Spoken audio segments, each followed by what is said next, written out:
मंगल मंगलदायी शमशान वासी शमशान वासी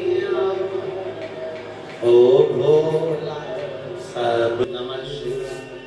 तीर्थ यात्रा के लिए बढ़ते दोनों जब चले, बीच बाबा तेरे ही भरोसे हवा बिच उड़ती जवानी, बाबा डोर हथो छड़ी ना में कटी जवानी, वरना पछताएगा भगवान की आंखों से तू बच नहीं पाएगा, तू बच नहीं पाएगा।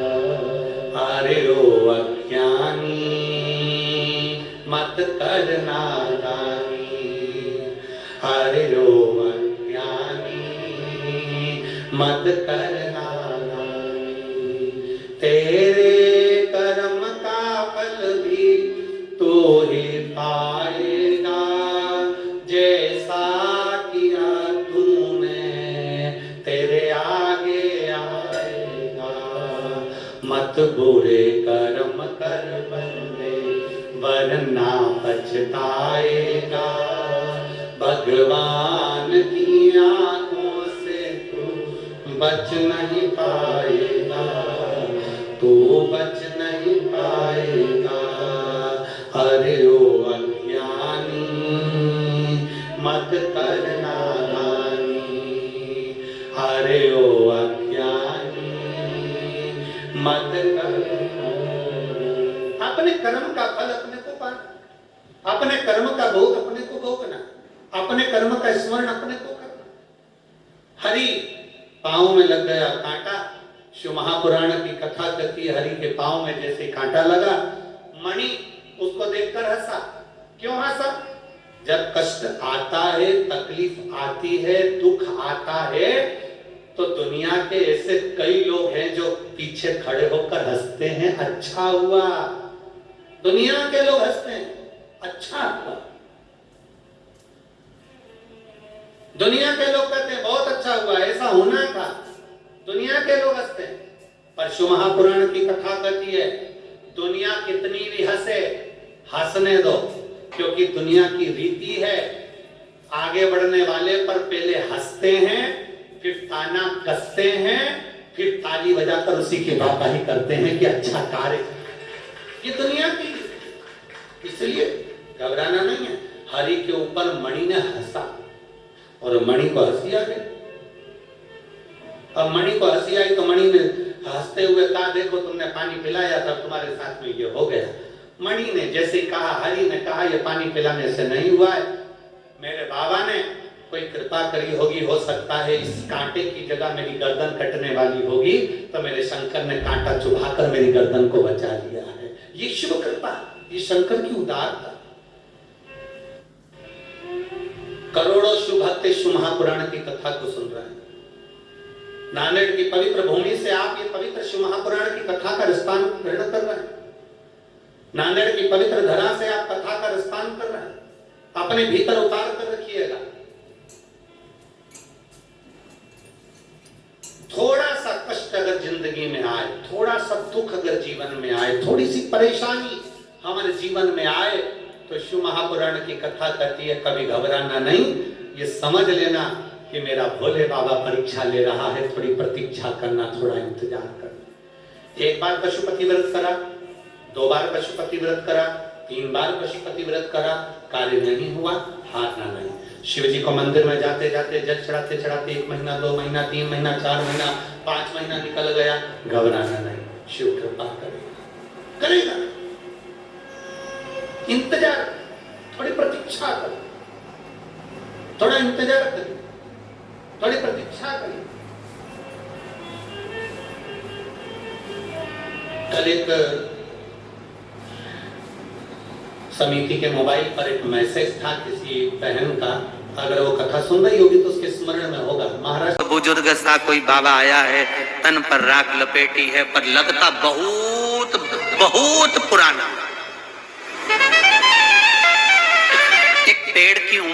है, व्यक्ति की उम्र होती है, मनुष्य की उम्र होती है, जलचर थलचर की उम्र होती है, मंदिर की उम्र होती है, पत्थर की उम्र होती है, लकड़ी की उम्र होती है, जल की उम्र होती है, सबकी उम्र होती है, सारे देव की उम्र है।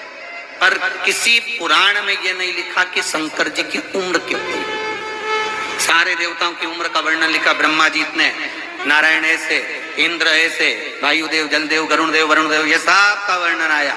पर भगवान शंकर का कहीं वर्णन नहीं आया कि शंकर जी की उम्र कितनी है। तो यशोदा जी के पास खबर गई कोई बुजुर्ग आया है, बड़ा बड़ा तेजवान है। यशोदा जी ने तुरंत कहा मैं अपने बेटे को क्या करूं उसके पास में जाकर। यशोदा जी का जाओ तो सर। यशोदा जी ने दरवाजा खोला, पूछा क्या बात है बाबा। बाबा बोले तुम्हारे लाला का नाम सुना है, दर्शन करने आया हूँ। इतने में तो यशोदा जी बस मन में कहा कितना सुंदर बाबा है, राग लपेटा, इसके चेहरे पर कितना चमक है, बस मन कर गया। ठीक है बाबा, अब भी लाई। अंदर गई यशोदा जी, लाला को उठाया, लेकर चली। इतने में पार्वती जी बीच में जूड़ा ऊड़ा बांधी, सुरमा लगाई, सामने खड़ी हो गई। यशोदा रानी तुम्हें मैंने बताया था एक बुजुर्ग बाबा आया है, भयंकर है वो। यशोदा जी के भयंकर तो नहीं है, पर सुंदर बहुत है, बूढ़ा भी बहुत। मेरे बेटे को आशीर्वाद देकर जाएगा। पार्वती जी ने कहा हमें क्या जाता है, ले जाओ, बाद में तुम्हारे साथ कुछ हो तो हमसे मत कहना। इतने में यशोदा जी बोली अरे एक बार तू तो देख कर आ। पार्वती जी ने कहा भी आती हूँ देख कर। और जो पार्वती जी गई और ऊपर छज्जे में पार्वती, नीचे भोले बाबा। पार्वती जी ने जो झांका, शंकर जी ने डमरू खड़काया, जो ऊपर देखा, देखते सी शंकर जी मन में सोचे ये कहां से पहुंच गई।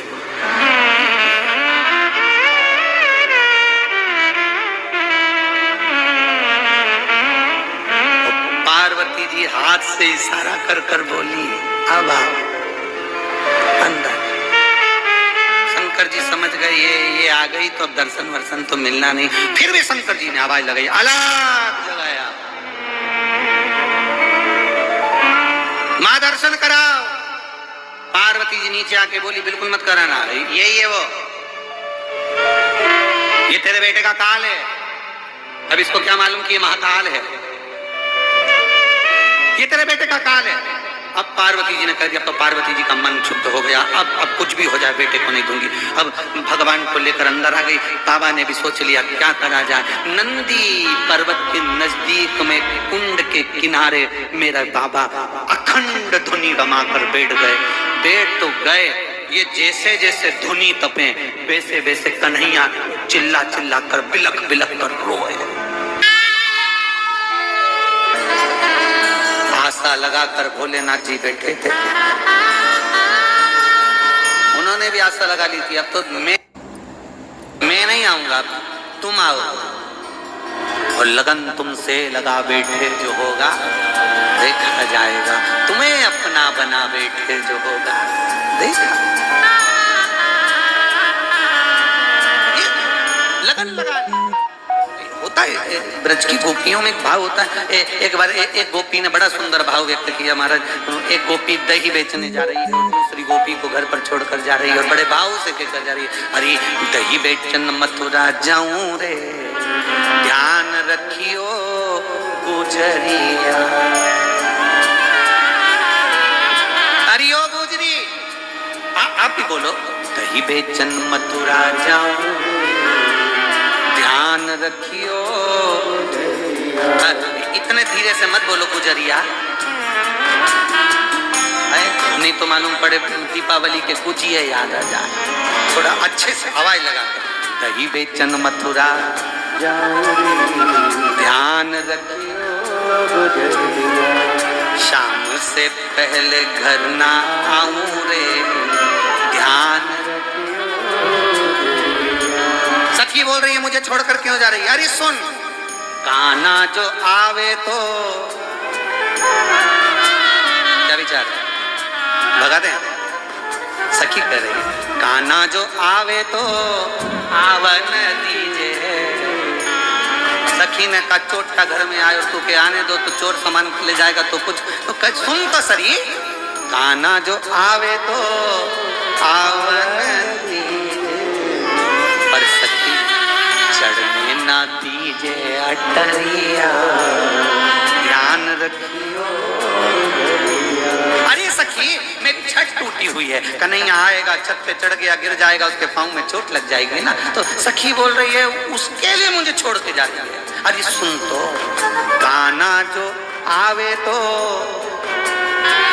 आवन चढ़ने ना दीजे अटरिया, ध्यान रखियो। और सुन सखी, अरे माखन जो खावे तो, अरे कोसी वालों अब एक लाइन तुम्हारी तब से चाहिए, खाने दे कि नहीं खाने दे, पक्का? बस तो फिर माखन जो खावे तो खावण दीजे। तो सखी बोल रही है जब आएगा खाएगा तो मुझे क्यों छोड़ के जा रही है? तो उसने कहा तोड़ने ना दीजिए मटकिया, ध्यान रखियो। और तीसरी बात, पूरे ब्रज का आनंद, कान्हा जो जावे तो, ये ब्रज की गली से जब गया तो लोग आज तक रोते, कान्हा जो जावे तो जावन्ना। सखी कह रही है वो तो अपने पिता की नहीं सुने, मैया की नहीं सुने, तो हमारी क्या खाक सुने? उसको मना करो इधर मत जा तो उधर ही जाता है, वो हमारी सुनता ही नहीं है, तो फिर करें क्या? कैसे मानेगा वो?